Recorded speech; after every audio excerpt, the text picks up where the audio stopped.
Pessoal, então, primeiro, brigadíssimo aí, né, pela presença de vocês. Estou super feliz de estar aqui, né, queria super agradecer o convite, agradecer os meninos também. Acho que a gente vai ter tempo de falar sobre bastante coisa.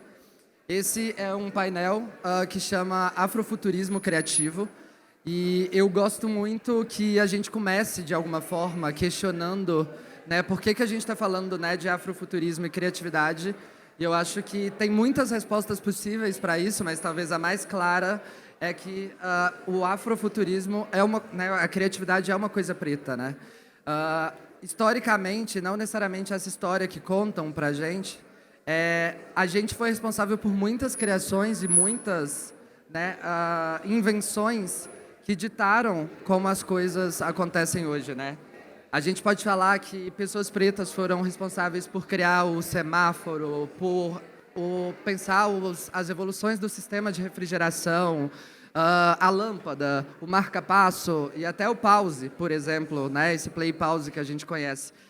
Mas, historicamente, a gente também, né, perdeu muito, né, desse mérito e dessas coisas que a gente construiu.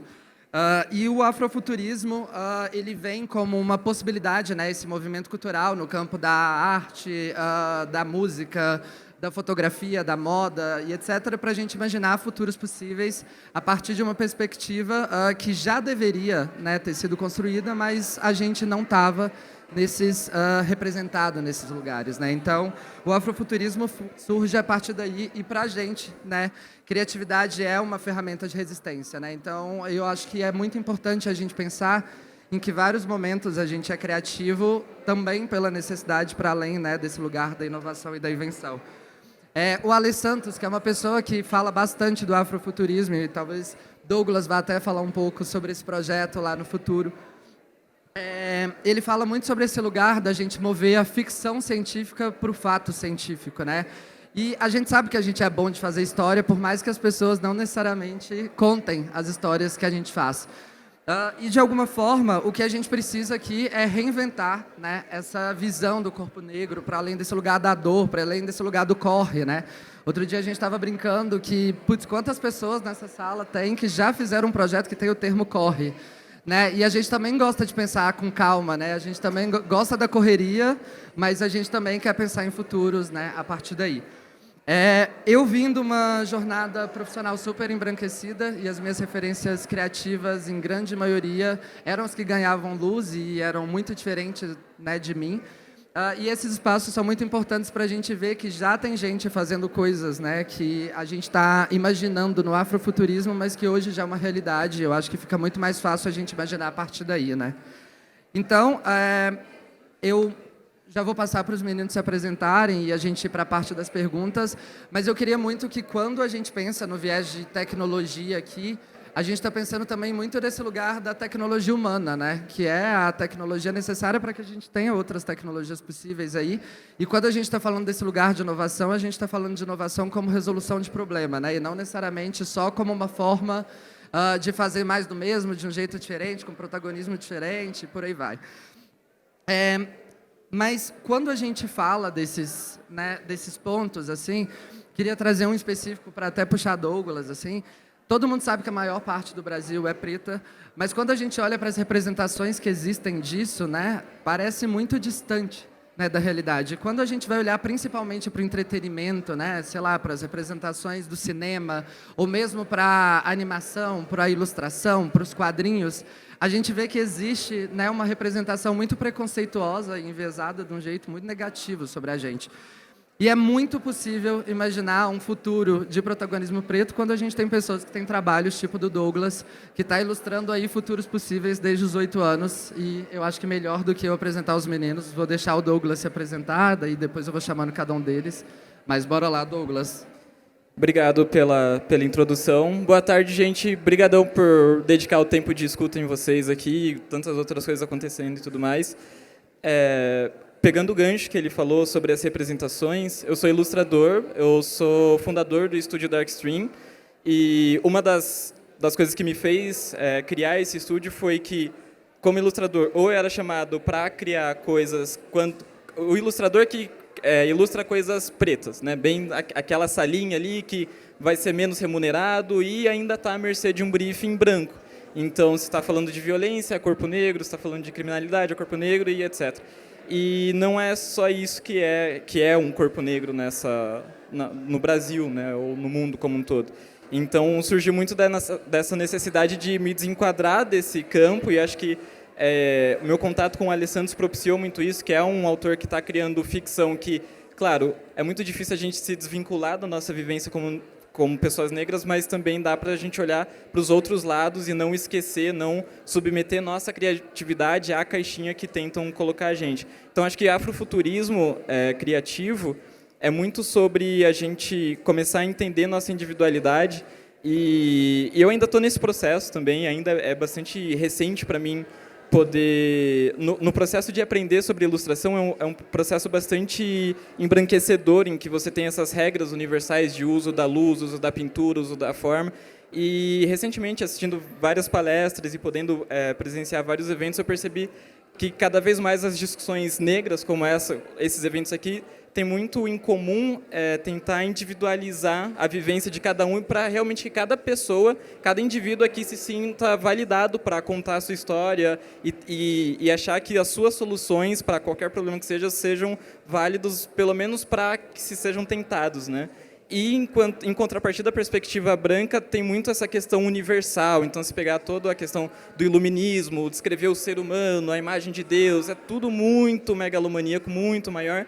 E as nossas questões de afrofuturismo falam muito mais sobre coisas que me deixam muito mais confortável em sentar no computador e desenhar, ou que seja, pegar um papel, que é desenhe aquilo que é verdadeiro para você, independente da técnica que você tem no momento, dos recursos que você tem no momento, mas o que é possível para você fazer no momento para sanar alguma curiosidade que você tem, algum problema que você tem, algo que você precise externalizar de alguma forma e levar para algum amigo ou compartilhar com familiares, etc. Então, muito dessa criatividade afrofuturismo parte dessa coisa inerente da gente mesmo, que acho que muito do que a gente, de várias iniciativas negras, estão tentando é resgatar algo que a gente sempre fez, mas talvez a gente não tenha falado o suficiente sobre. E pessoas brancas vivem falando sobre o que elas estão fazendo sem muita dificuldade.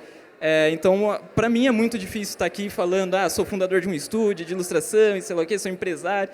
É muito difícil, porque eu ainda sou um cara que desenha. Tipo, você vai ligar para mim terça-feira à tarde, eu estou ali desenhando, sabe? Não é muito diferente de, sei lá, 20 anos atrás, que eu estava com 5 anos desenhando. É meio que a mesma coisa. Mas eu percebo que, realmente, o sistema que a gente está inserido pede para que a gente fale sobre o que estamos fazendo e não só façamos, porque tantas invenções dos nossos foram esquecidas. As invenções não foram esquecidas, mas os inventores foram esquecidos, né? Então, é muito importante, e isso eu tenho ouvido de várias pessoas que são referências minhas e meio que me validam e não só eu, né, mas todos vocês aqui também, para olhar mais para a nossa individualidade com mais carinho, enxergar melhor a potência naquilo e que aquilo é realmente mais válido. Então, acho que esse o meu viés sobre o afrofuturismo criativo. Demais, demais. Obrigadíssimo, Douglas. Eu acho que tem uma coisa maravilhosa que tu fala. Na verdade, não é maravilhosa, né? Mas eu acho que tem uma coisa que tu fala, né? Quando tu traz esse ponto de que a gente vê a branquitude se vender de um jeito, né? Grandioso, assim, de alguma forma. E eu acho que tem esse lugar que, às vezes, a gente vê a galera se vendendo sem nem ter feito. E a gente, às vezes, nesse lugar de estar fazendo coisas incríveis e não necessariamente a gente fala sobre isso, né? Então, acho que tem toda essa coisa. E eu acho que fica muito mais fácil quando a gente começa a criar esses espaços, imaginar essas coisas. Então, assim, gente, a gente está aqui do lado de uma pessoa que tem prêmios, assim, que vocês imaginarem na vida, assim.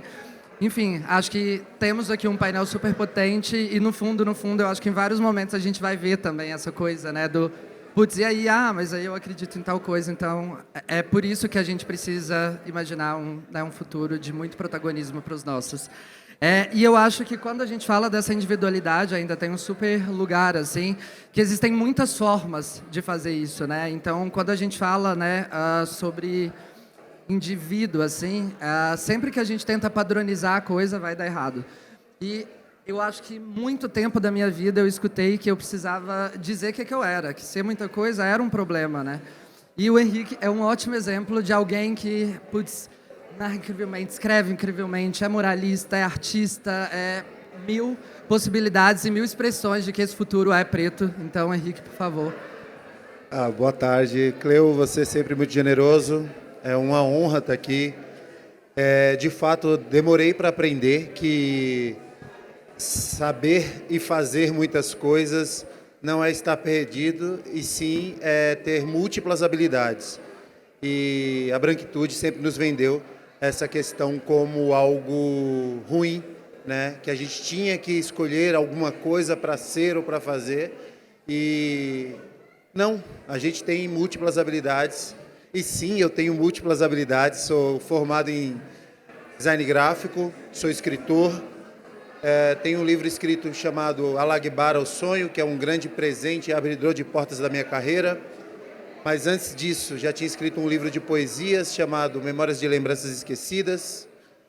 O universo de Alagbara se expande, tem o Sigid, o Caminho. E através desses livros eu conheço o afrofuturismo, né? Alguns amigos identificam o livro como um livro afrofuturista. E a partir daí eu começo a pesquisar o afrofuturismo e me colocar realmente como um escritor afrofuturista. E o afrofuturismo passa a tomar um lugar de protagonismo na minha vida, vira um estilo de vida. E daí, como os vários presentes que a Alagbara me traz, sou chamado, convocado por a pessoa que está aqui, o Fausto Vanin, um grande amigo e um entusiasta não só da tecnologia, do blockchain. O homem é um gênio. Ele me convida para fazer parte de um evento chamado O Futuro é Preto, que é uma resposta ao descaso que as pessoas brancas fazem ao pensar futuro e excluir pessoas pretas.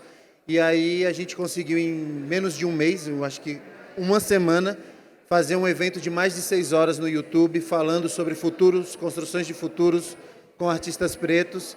E eu tenho a honra de estar nesse evento como um dos palestrantes e também ajudei na organização. E daí também veio a provocação por uma pedagoga, a Fernanda, que é do Sul. Ela me perguntou se existiam livros infantis sobre afrofuturismo. E eu, nas minhas pesquisas, não encontrei nada. E foi o meu motivador para escrever o primeiro livro brasileiro que conceitua o afrofuturismo para crianças, que se chama Afrofuturo, Ancestral do Amanhã.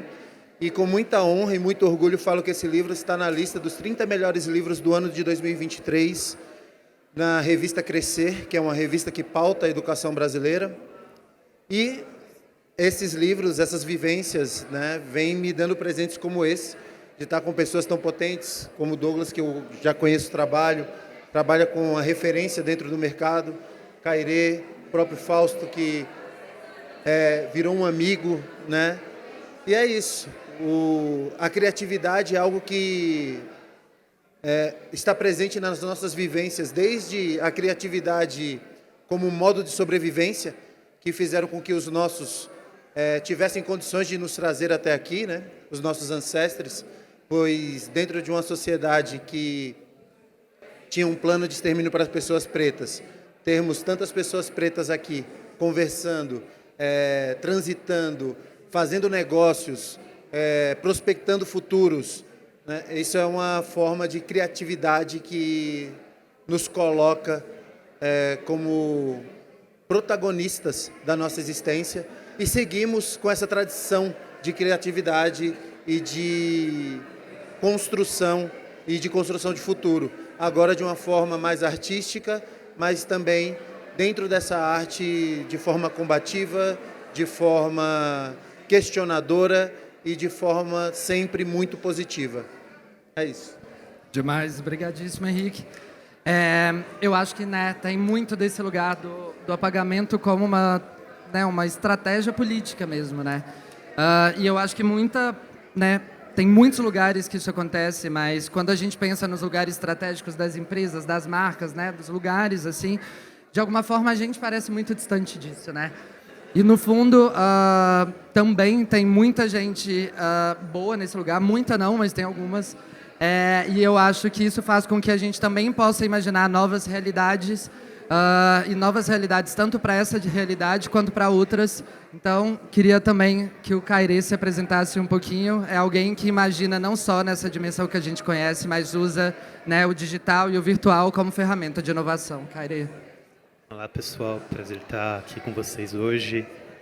Contando um pouco da minha trajetória rapidamente, aqui um grande pitch. Eu desenvolvi uma startup, foram 5 anos de desenvolvimento, que tinha como objetivo entregar a moda mais acessível e mais customizada. Isso mais ou menos em 2016, 2017. Olhando um pouco o cenário do público e a grande dor que a grande maioria das pessoas tem quando se relaciona com moda, que é, cara, não servir. Né? Não servir porque você tem um corpo gordo, você tem um corpo magro ou um braço muito grande, enfim. Cada um tem sua particularidade de corpos. E acaba que, como a moda ela é uma forma de expressão, né, muito importante, você não se sentir bem com ela ou não conseguir encontrar o seu estilo é uma dor gigantesca. E quando se trata de dor, acho que a gente entende muito bem do que é não ser representado. Então, eu me identifiquei muito com essas dores que eu andava e reparava e resolvi correr atrás para encontrar algum tipo de solução. E a tecnologia foi uma maneira de eu conseguir encontrar formas de resolver esses problemas. E nessa trajetória de 5 anos que eu tive, foi das tradicionais frases, né, do que é impossível, não dá, você quer entregar customização, é caro e tudo mais. Mas eu fui colocar alguns sapatinhos de humildade e entender o que é processo produtivo de moda, fazer um curso de modelagem e costura, identificar o que não dava para fazer. E eram 3 pontos principais. Uma era retirar a medida, né? Porque se você quer fazer uma roupa customizada, você precisa tirar a medida do corpo do seu cliente. O segundo é a criação da modelagem, um molde onde você vai cortar o tecido para conseguir desenvolver essa peça. Então, você tem que pegar as medidas do corpo, colocar nesse molde. E o terceiro, a confecção, né? Então, todo esse processo é uma maneira industrial. Então, as pessoas definem um PMG para conseguir dar escala. Como entregar uma customização? Isso é acessível, porque você pode... Tem muitas marcas que você faz, né, sua roupa sob medida, mas você paga lá R$1.000. Qual acessibilidade a gente vai dar para isso? Então, como eu também me relaciono muito com arte, muito com tecnologia 3D, eu comecei a imaginar, como que tecnologia pode me contribuir para resolver esses 3 problemas? Então, eu comecei a sair um pouco da minha bolha. Eu fui em eventos de tecnologia, de metal mecânico, automotivo, arquitetura, jogos, e fui encontrando tecnologias que faziam parte desse universo, mas não faziam parte da moda. Então, qual foi não é solução, mas a forma diferente de pensar que eu tive? Em vez da gente tirar medida, que demora, precisa de tato, não dá escalabilidade, né? Essas frases que quando você vai para startup e todo mundo fala, tem que dar escalabilidade, tem que dar dinheiro. Eu não estava olhando ficar rico, eu estava olhando como eu deixo o valor do produto mais acessível, né? Então eu trago uma tecnologia de escaneamento corporal, que é literalmente você tira uma foto 3D do corpo da pessoa, e aí não me importa mais a medida dessa pessoa, porque eu tenho a cópia desse corpo dela. E aí a parte de desenvolver um molde, em vez de eu ir para o papel, existem softwares 3D que eu consigo simular essa roupa por corpo do cliente. E por último, faltava confecção. Então, como eu chego para um fornecedor que me vende toneladas de tecido ou que está em confecção, que precisa fazer escala, alta escala, né? Eu preciso que você me peça no mínimo 200 peças. Como que eu vou fazer um produto customizado assim? Então, eu começo um processo de ir para a rua, de conversar com fornecedores e o convencimento para encontrar parceiros que me permita, sei lá, comprar 2 metros de tecido ou confeccionar 1 ou 10 peças. Foram 5 anos. E quando eu fui, literalmente, quando eu consegui A grana para abrir a startup, já tinha feito a validação, era pandemia, aí não tinha como seguir. Era a grana que eu tinha conseguido juntar. Mas, a partir do momento em que a gente consegue trazer a tecnologia para a moda, começa a abrir uma porteira de oportunidades incríveis. A moda ela tem uma diferença com as outras indústrias em relação ao avanço tecnológico de 60 anos. Ela está 60 anos atrasada. Hoje, se a gente for no mercado automotivo, os caras simulam tudo em 3D. Desde o carro, a suspensão, o modelo da fábrica para ser mais eficiente. Então, eu acabo me relacionando com essas tecnologias, eu consigo começar a trabalhar com consultoria com grandes marcas de moda.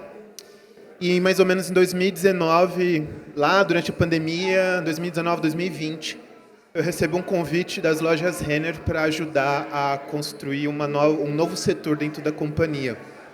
É um setor para construir o futuro da empresa, para a gente conseguir entregar digitalização, customização. E com isso, esse projeto, eu acabei entrando na lista da Forbes, Under 30, eu saio como destaque de tendência na... Tem algumas revistas, não vou lembrar o nome agora, mas nas principais revistas de referência. E hoje eu trabalho nas lojas Renner numa área totalmente nova, como consultor, para conseguir construir futuros lá dentro, independente se é para corpos, acessibilidades. Grandes partes dos meus projetos eu vou para tornar a vida das pessoas um pouco melhor do que eu poder fazer. Mas também por fora da Renner tem alguns projetos pessoais. Então a gente viu esses momentos de avatarização, né? Sabrina Sato faz avatar 3D, Lu do Magalu, né, tem a sua personagem 3D. Eu me relaciono com personagens 3D desde 2015, participando de muitos projetos inovadores. E eu construí a primeira personagem 3D preta, com narrativa preta. E a gente fez o primeiro desfile totalmente 3D, tecnológico, no ano passado, no maior evento de moda imersiva. E ela é uma das personagens que mais tem tecnologia entre todas, assim. Eu não vou me expandir, porque vai acabar falando muito. Acho que a gente vai ter a oportunidade de falar um pouquinho sobre isso. Mas eu venho aí construindo futuros, que eu acredito. Futuros, não futuro, porque existem vários futuros. E tentando dar uma pincelada nossa dentro desse cenário onde eu praticamente não vejo outras pessoas pretas. Total, Carey, eu acho que tem uma coisa aí que é muito doido, porque quando a gente pensa em outras referências no mercado, poucas têm o fator de inovação que tu tem, né? Pensando na inovação como resolução de um problema real, né? Como movimento positivo, assim, né? De alguma forma. Então, acho que tem um valor realmente admirável aí no trampo. Eu me empatizo muito também com esse lugar, assim, porque eu sempre gostei de imaginar futuros e eu acho que no meu contexto, na minha jornada, essa também foi uma coisa que aconteceu. Vocês se apresentaram, queria me apresentar no final rapidinho, só para dar os contextos aqui. Eu sou o Cleo, sou de BH, né, venho da periferia de BH, e tem uma coisa que eu adoro contar nas minhas apresentações, que eu não acredito no sistema de ensino tradicional. E eu sempre começo as minhas apresentações assim, porque foi o que me levou a criar uma jornada muito diferente lá atrás, muito baseada em onde eu queria estar hoje, né? Então, aos meus 18 anos, eu desenhei uma lista com 5 empresas que eu queria trabalhar até os meus 25 anos, e foi nessas 5 empresas que eu passei os últimos 7, e muito olhando para um lugar de o que eu precisava aprender e, ao mesmo tempo, onde eu deveria colocar o meu questionamento, né? Para mim, era muito nesse lugar, assim, nessa energia, assim, de alguma forma. Eu passei por todas elas e eu também entendi alguns erros nesse processo. Eu entendi que existia um processo de embranquecimento em muitos aspectos e que hoje é muito difícil, né, de tu desconstruir essas coisas. Então, eu acho que também é sempre uma construção de longo prazo, quando a gente ocupa esses lugares, cuidar muito para que a gente também não seja, né, afetado de alguma forma pelo todo e que a gente faça esse movimento contrário. Então, basicamente, lá atrás eu passei pela Perestroika, que era uma escola de atividades criativas, porque eu precisava aprender a discutir sobre educação.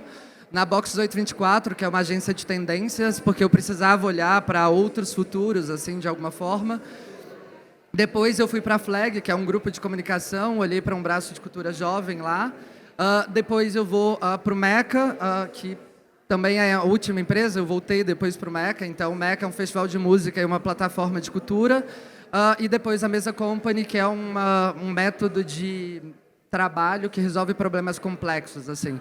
E para além desses lugares, tudo que eu fiz foi criar. Então, por isso que eu também gosto de imaginar, porque para além desses trabalhos, tudo que eu pude fazer é criar, assim, em outros lugares. E eu acho que criar muito outras possibilidades, assim.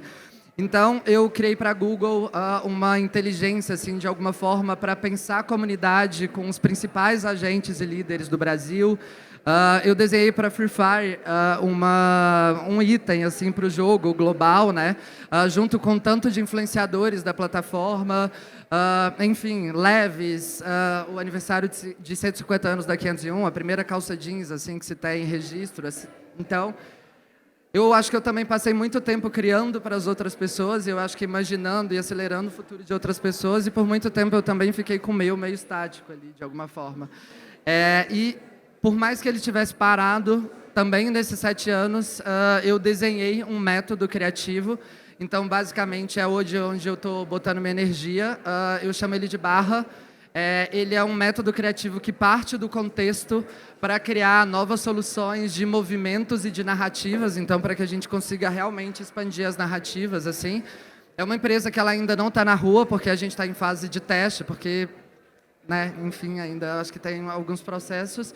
E hoje a gente está fazendo esses testes dentro de empresas como Google, Pinacoteca, Meta, enfim, eu acho que em lugares super legais e que eu fico super feliz porque são empresas que, de alguma forma, conseguem movimentar o comportamento, o consumo. E eu acho que aí a gente expande, de alguma forma, também as nossas possibilidades. Né? Enfim, eu acho que a gente já pode começar aqui. Eu acho que também a discutir, acho que a gente já tem trazido muitas questões, assim, eu acho que para além da nossa apresentação, mas a gente falou antes, então já vou confessar aqui, não, brincadeira, mas a gente falou antes, eu acho que nessas criações, a gente também trouxe muito desse lugar, tem 4 caixinhas de conhecimento que eu adoro pensar, assim, é muito confuso, tá? Mas que é basicamente as coisas que a gente sabe que sabe, as coisas que a gente sabe que não sabe, as coisas que a gente não sabe que sabe e as coisas que a gente não sabe que não sabe. E eu acho que antes da gente começar a falar das coisas que a gente sabe que sabe, das coisas que a gente sabe que precisa aprender e etc., a gente talvez deveria mapear as que a gente não sabe que não sabe, por mais difícil que seja, porque, principalmente quando a gente está falando de afrofuturismo, a gente está falando da nossa capacidade de imaginar, né? E recentemente eu estava trabalhando num projeto em Meta e um criador virou para a roda, assim, que estava criando e falou muito sobre esse lugar desse quase tabu em sonhar, né? Porque acho que tem tanta coisa urgente e complexa para o amanhã que parece muito uma coisa de luxo a gente imaginar um futuro distante, né? Então eu acho que talvez a gente está tendo um super dia aí de afrofuturismo, talvez tenha outras palestras, acho que a gente também já deu esse contexto. Eu queria muito que a gente começasse pensando por esse lugar do não sabe que não sabe, estimulando essa coisa da imaginação mesmo, né? E o que eu queria começar perguntando é, imaginar, foi uma coisa natural, assim, ou foi uma coisa que a gente foi desenvolvendo com o tempo? Né? Desde o início a gente já sabia das nossas possibilidades, né? Tipo, dos futuros que a gente poderia chegar, ou também foi uma coisa que as referências ao redor, né? Que as pessoas que a gente via iam expandindo essa coisa. Então, basicamente, a pergunta na lata aqui é, para vocês, imaginar sempre foi algo natural ou foi uma habilidade que você conquistou com o tempo? Independentemente da resposta, como é que isso afetou nas suas imaginações e nas criações? A gente pode dizer que pode influenciar para bem ou para o mal a possibilidade de criar e operar cenários afrofuturistas? Posso começar. Vai na fé. Cleo, ano passado eu tive uma experiência muito louca na Flip. Né? Eu escrevo sobre sonhos e pesadelos. Eu tenho um universo fantástico onde sonhos e pesadelos disputam os sentimentos humanos, em Alagbar e Sigid. E uma senhora carioca olhou para mim depois da fala e tal. ela me questionou, você sabe o quão potente é um homem preto falar sobre sonhos? Você se deu conta disso? E eu me peguei chocado, assim, surpreso, porque realmente eu nunca tinha me dado conta de quão é roubado de nós e tão difícil para nós sonhar, e principalmente realizar nossos sonhos. E o imaginário, ele acaba sendo como eu posso colocar? Ele é um anti-herói da minha vida, porque é isso. Toda vez que eu tentava imaginar e expressar e falar para as pessoas desse imaginário, sempre pessoas próximas, pai, mãe, os familiares, as pessoas falavam, que isso, vai estudar, para de imaginar, vai trabalhar, saca? E ser resiliente a isso e continuar sonhando, imaginando, foi um processo que só depois dos 30 anos que eu pude colocar em prática e pautar realmente como um trabalho, né? E que sempre traz aí presentes, sejam pessoas, sejam momentos, sejam... O imaginar hoje, eu não consigo viver sem imaginar. Eu estou na rua de carro, eu dou nome aos pedestres e aos outros motoristas. Eu crio histórias a todo momento. E é isso. E mesmo, por exemplo, não sendo pai e não tendo contato com crianças, e consigo imaginar o que a minha criança gostaria de ter e escrever um livro infantil para essa criança. Então, o imaginar não é algo fácil e, socialmente falando, não é algo aceitável, principalmente sendo um corpo preto, porém é muito gratificante não sucumbir a isso e viver sonhando e viver imaginando e transformar essa imaginação em algo palpável, que é o livro, né? Então, eu sou muito feliz com o que eu faço, sou muito realizado com o que eu faço, e dando cursos hoje sobre afrofuturismo, eu sempre inicio o meu curso com uma foto minha quando criança e me pergunto se aquela criança teria orgulho desse adulto que eu sou hoje, e a resposta é sempre positiva. Então, por mais que as dificuldades elas existam, mas é gratificante demais estar aqui e imaginar e ter essas trocas.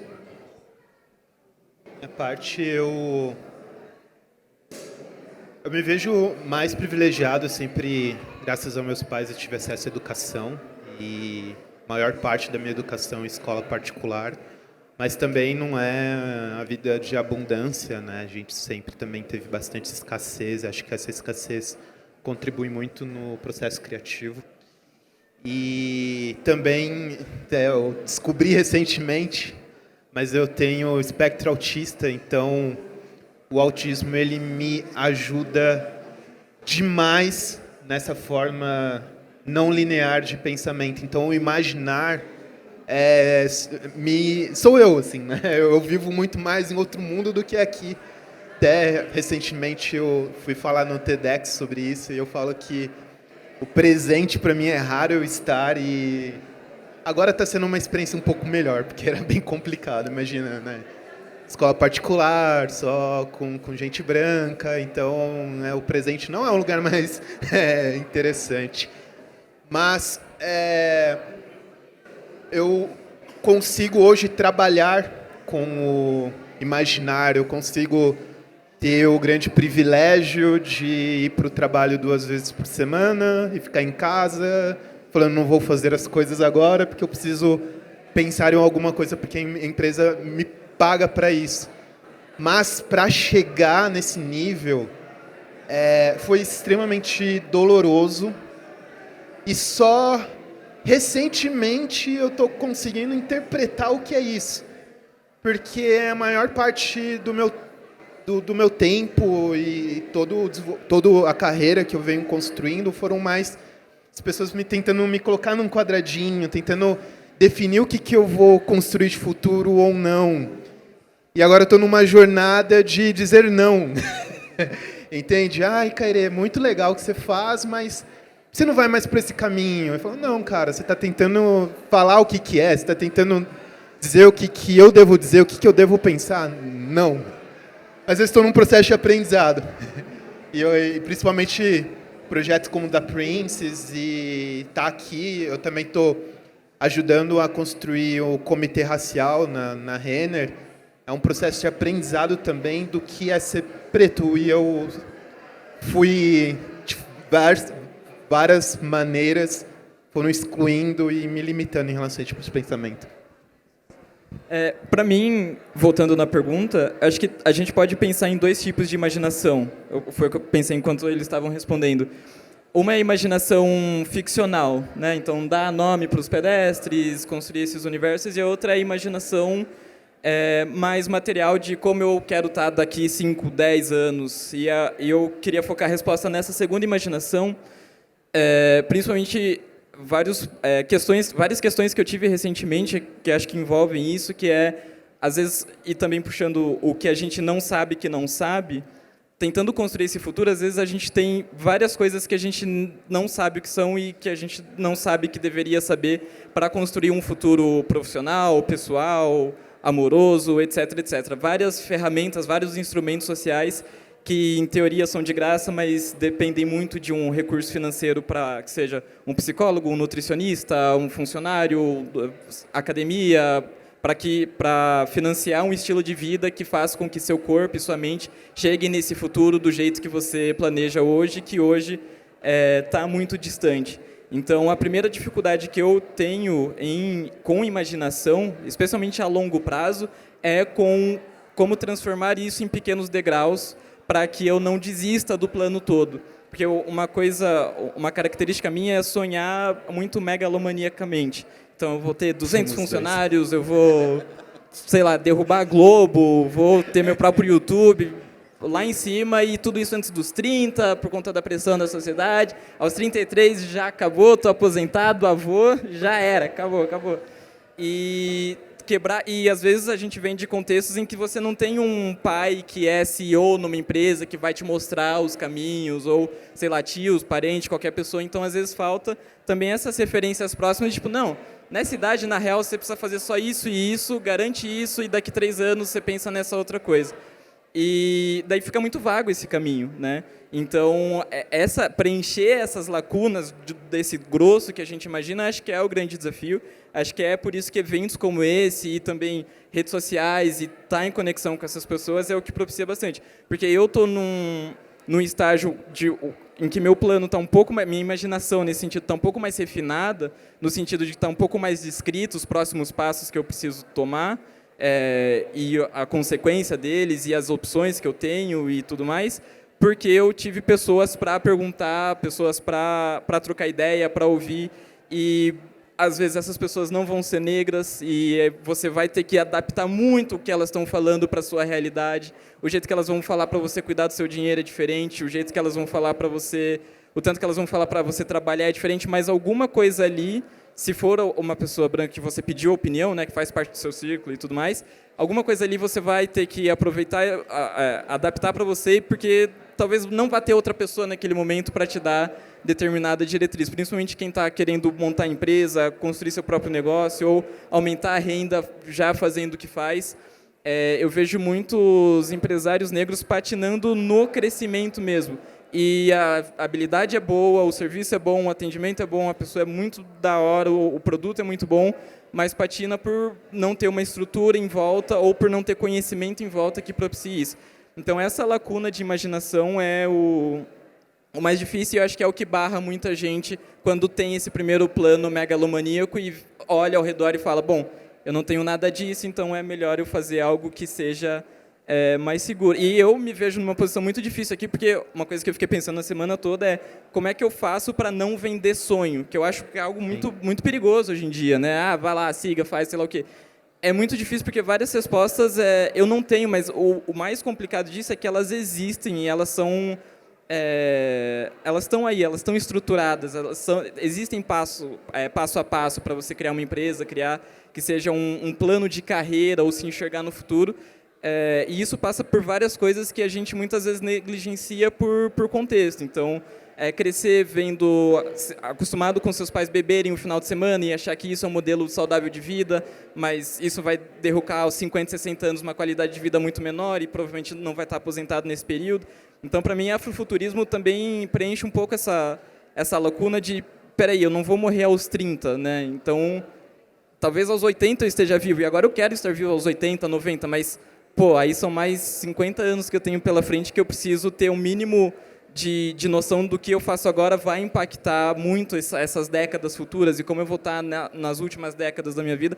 O afrofuturismo me ajuda bastante nessas questões de me cuidar e coisas que não influenciam no caso de eu gastar mais, por exemplo, de questionar as coisas que eu estou comprando, a falta que essas coisas eu estou tentando suprir com essas coisas, a minha alimentação, tentar fazer algumas escolhas um pouco mais saudáveis ou que mudar um pouco a lógica de saciação de prazer, tentar ser menos imediatista. E nisso volta muito para olhar para o modelos ancestrais de sociedade, outras articulações, outras cosmovisões para auxiliar nisso, nessa imaginação de, beleza, estou criando um presente minimamente estável dentro do que eu consigo entender e ser gentil com a gente de o que eu consigo fazer hoje é isso, né? Porque às vezes também uma coisa que minha psicóloga fala praticamente toda a sessão a barra está muito alta. Tipo, você já está fazendo muita coisa, você está colocando mais questionamento em cima de tudo que já é colocado para uma pessoa como você na situação que você está. Então, às vezes cabe muito, às vezes é só a gente no espelho mesmo falar, pô, tá legal, fiz o suficiente, foi legal, ou realmente dias, tipo, não, eu preciso fazer mais por X conta, ou Y, questão que eu preciso resolver, ou tal parente que está dependendo de mim.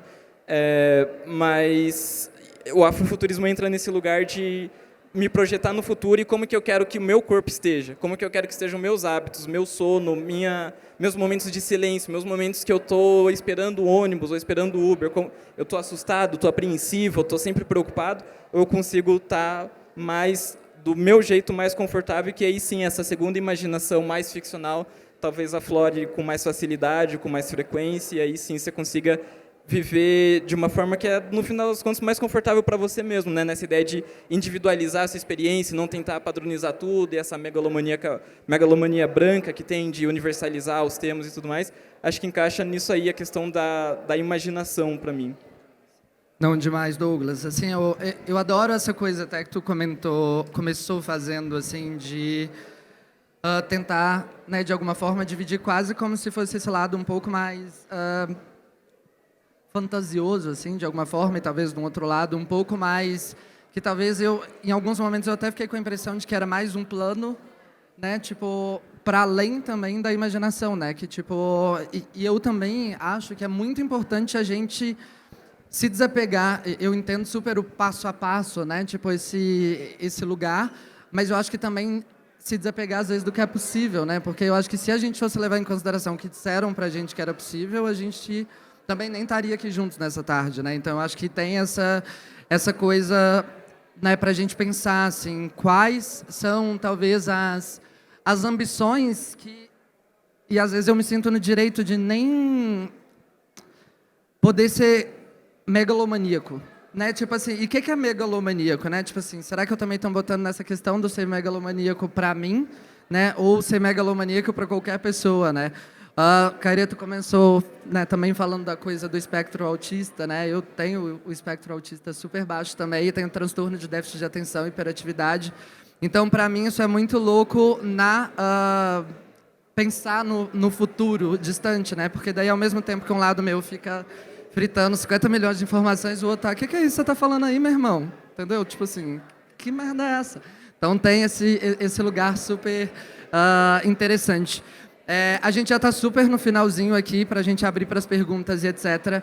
Eu queria, só antes de passar a próxima, né, pergunta para vocês, e aí eu vou juntar, inclusive, duas perguntas aqui. Eu só queria ler uma coisa e já introduzindo para o fim. A coisa que eu ia ler antes, eu estava lendo um livro esses dias e daí eu cruzei com a Grada Quilomba num texto incrível, que eu só queria fazer esse texto para eu chamar, e daí depois a gente já vai diretão para as perguntas, porque basicamente um texto de 2014 em que ela fala: Nossa tarefa é nos curarmos. E como sobrevivermos e nos curarmos? Nos abraçamos, cuidamos bem de nós, tomamos as palavras, reconstruímos livros, documentamos a nossa história, falando e fazendo filmes, construindo, recuperando o que foi perdido, revendo o que foi tomado ou repondo a história, que é uma história fragmentada. É isso que a gente está fazendo. É como fazer um filme com pequenos fragmentos de imagem. E na Diáspora temos todos esses pedaços fragmentados e estamos aqui juntos para reunirmos. É assim que a gente se cura. E aí, o que eu ia trazer, né, como pergunta final, é, primeiro, eu acho que o jeito mais tangível, assim, que tu vê o afrofuturismo no trabalho de vocês, e se tem alguém que ajuda vocês a expandir a imaginação, né, nesse lugar da referência como alguém que ajuda a gente a, né, pensar no futuro, se tem alguém que imagina, né, que expande a sua imaginação, e se sim, quem é? Super rapidinho, para a gente fechar, abrir para pergunta, mas eu acho que essa é uma pergunta importante para a gente achar outras possibilidades também. Sim, Jean-Michel Basquiat, só para assim, que ajuda a expandir dentro dessa questão da pluralidade artística e da transgressão do normal. Então, Basquiat é quem me ajuda a criar, a pensar possibilidades. Sempre visito o filme dele e o afrofuturismo faz parte da minha vida, virou um estilo de vida total. Pensar, eu costumo dizer que um exemplo básico de ser um corpo afrofuturista é você levantar de manhã cedo, se você é um corpo preto que tem filhos, tomar a bênção do seu pai, da sua mãe, do seu avô, da sua avó, sair para trabalhar pensando o futuro dos seus filhos. Isso é ser um corpo afrofuturista.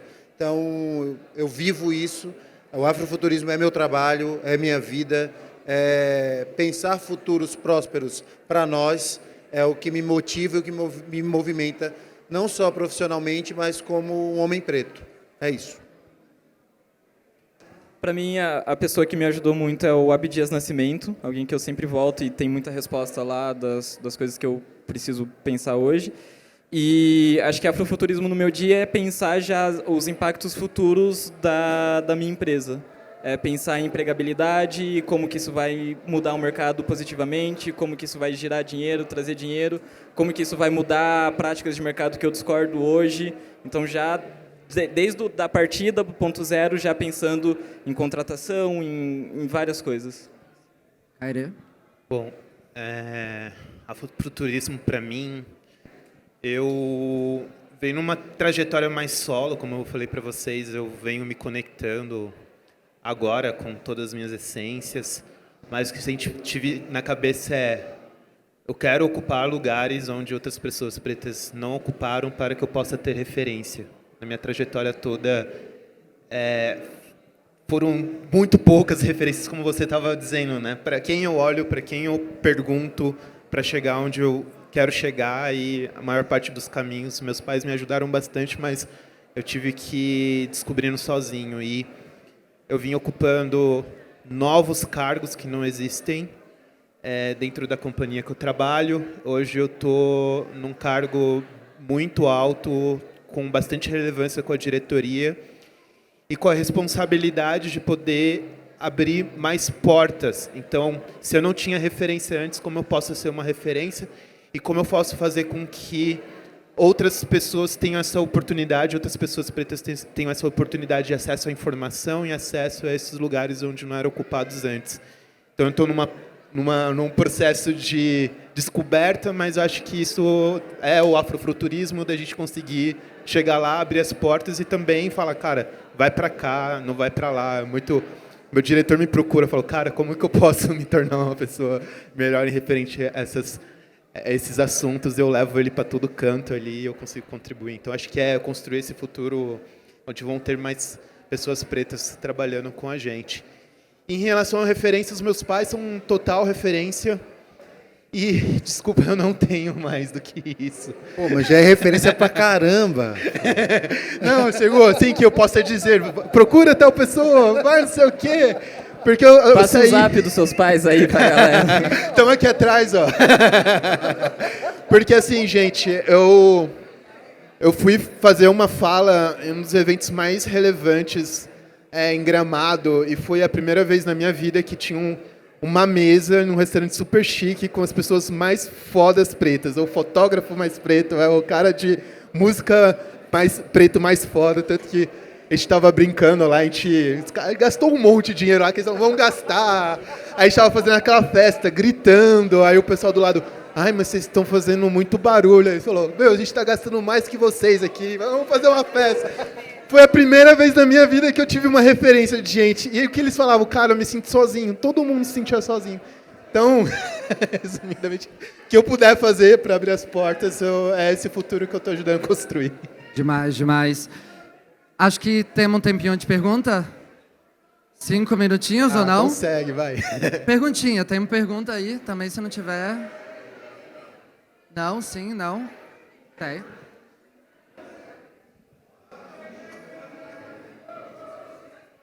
Tudo bem, eu sou a Vanessa. Tenho bastante identificação com todas as falas, né?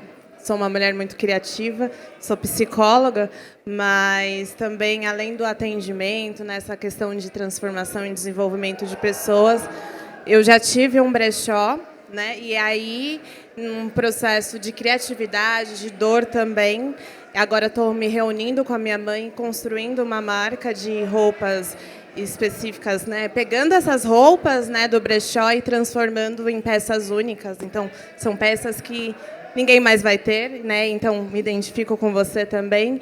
E quando o Douglas fala sobre essa questão do afrofuturismo, acho que eu não me considerava uma mulher afrofuturista, mas agora me considero, né? Na outra fala também falei um pouco desse processo que eu tive com o AVC, né? Então, uma mulher jovem, há menos de 30 anos, ter um AVC é a gente falar sobre o que a sociedade me colocou, né?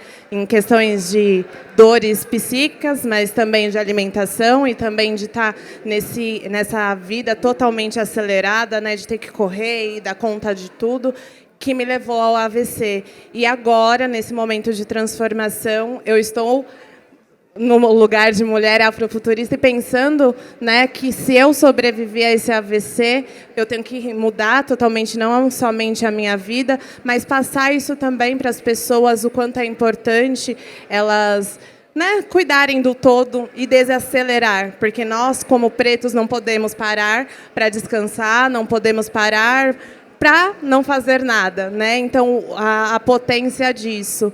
E aí, nesse momento de criatividade, também estou construindo um livro e queria pedir essa ajuda para vocês, para essa mulher aqui totalmente, né, cheia de criatividade. Como que vocês fazem nesse momento que a vida está pedindo não crie, porque você não tem tempo para criar, você tem que pagar a conta. Como que é isso para vocês, né? Como que esse processo? Preciso criar. O dinheiro é um investimento, porque eu acho que é isso, né? Quem está no momento de produção está investindo, não recebe para agora, recebe só no amanhã. Então, como que vocês se colocam nesse lugar e como que é para vocês isso? Pé de meia é lei absoluta, assim. Foi, de verdade, mudou minha vida, assim. Durante a pandemia, todo mundo começou a trabalhar muito mais, porque acabou o horário de transporte e falaram, haha, tem tempo aqui para trabalhar, né? Caí nessa também. E aí percebi que foi tudo ruim, não tinha mais colega de trabalho, que deixava o ambiente legal e tudo mais. E foi quando eu comecei a querer sair da agência que eu estava e começar a trabalhar com ilustração. Ilustração flutua, né? Tipo, um mês entra, outro mês não entra, e etc. E pé de meia o máximo possível, assim, de meses na frente, e é uma liberdade para você poder falar não para projetos, para você negociar preço, para você começar a desenhar a sua rotina, mas realmente sem um recurso, né? Pé de meia são tantos meses que você precisa primeiro calcular o custo fixo da sua vida, né? Aluguel, conta, todas as contas que você tem, mais alimentação, a média de alimentação pode flutuar de um mês para o outro, e ver em quantos meses você precisa disso guardado para investir na sua ideia. Então, a minha marca com a minha mãe vai estar pronta em X tempo, eu preciso de X mais um mês para bancar essa ideia, né? Ou em tempo integral, ou se for meio período, então diminui a quantidade de dinheiro que você precisa. No meu caso, eu tinha calculado acho que 3 meses, se não me engano, e já tinha um plano de eu vou tentando dobrar, então o meu gasto vai ser mínimo, eu vou guardar a maior parte e depois precisei ter uma outra educação em relação de dinheiro, de você não precisa guardar tudo que você ganha, existe investimentos altos, investimento em você mesmo, né? Mas começa muito com essa administração do dinheiro, saber exatamente quanto você entra, onde você gasta. Alguns gastos você vai ter que questionar o porquê, se é muito gasto em, sei lá, em cachorro quente, é por tempo ou é por necessidade, ou já virou vício, ou já virou gosto. Questionar alguns gastos, ver o que dá para tirar, embora eu sei que já está tudo muito caro. Mas para mim foi isso que me ajudou, e agora me dá alguma liberdade para eu trabalhar em roteiros que eu quero, poder sentar nos projetos e dar pause neles e voltar meses depois. Para mim isso resolveu bastante, assim. Vanessa, paga o dízimo para você. O que entrar, 10%. Pum. É isso. Exato. Eu concordo plenamente. Nem tenho complementos a isso aí também. Sim, porque assim, eu sempre fiz o investimento que sobrava na ideia que eu acreditava. Acho que o meu maior erro foi aquele lance que ele falou de querer fazer para amanhã, que eu ficava muito ansioso. Mas esse investimento foi o que mudou completamente a minha vida. Eu venho do interior de São Paulo, e sabe como que é moleque, né? Cara, eu vou fazer 18 anos, compro um golzinho quadrado, eu coloco um arão, rebaixo, coloco o sol, pego as minas, mas eu acabei usando essa grana para fazer os estudos que eu precisava. E foi justamente nos estudos que eu consegui os networks, que esses networks fizeram chegar onde eu estou hoje. Hoje eu consigo chegar e falar, cara, trabalho 3 dias da semana, o resto eu fico em casa, e falo pro meu diretor, não vou. Mas foi porque eu deixei de ter o gol quadrado, se eu conseguir comprar meu carro com uns 38 anos. Mas, exatamente, você precisa ter, essa é a tranquilidade, o investimento que você vai fazer para você, para o seu futuro. Seja a sua empresa, seja os seus estudos, network, o que você puder fazer. Isso. É isso então, pessoal. A gente continua aí por mais um tempinho, roletando e etc. Então, podemos falar. A gente vai precisar encerrar aqui, mas brigadíssimo, pessoal, aí. Obrigado vocês também por estarem aí, Obrigado. BlackRock. Nos sigam nas redes, comprem nossos quer fazer rodadinha aí livros. da rede? Quer fazer rodadinha aí da rede? Qual é o teu arroba, Henrique? Já tô em pé, ó. @Henrique_André SC. Tem livros na mochila, não sei se pode vender no evento, mas só para avisar. Cairê, teu arroba? Fácil, Cairê Moreira. Perfeito. Douglas? Darkstream.cc. Perfeito. O meu é Cleudibilidade. Cadê o brand? Desculpa. Mas é a boca seca que faz eu falar assim. É isso, tá tudo certo. Gente, é isso. Obrigadão, boa tarde. A gente se vê aí.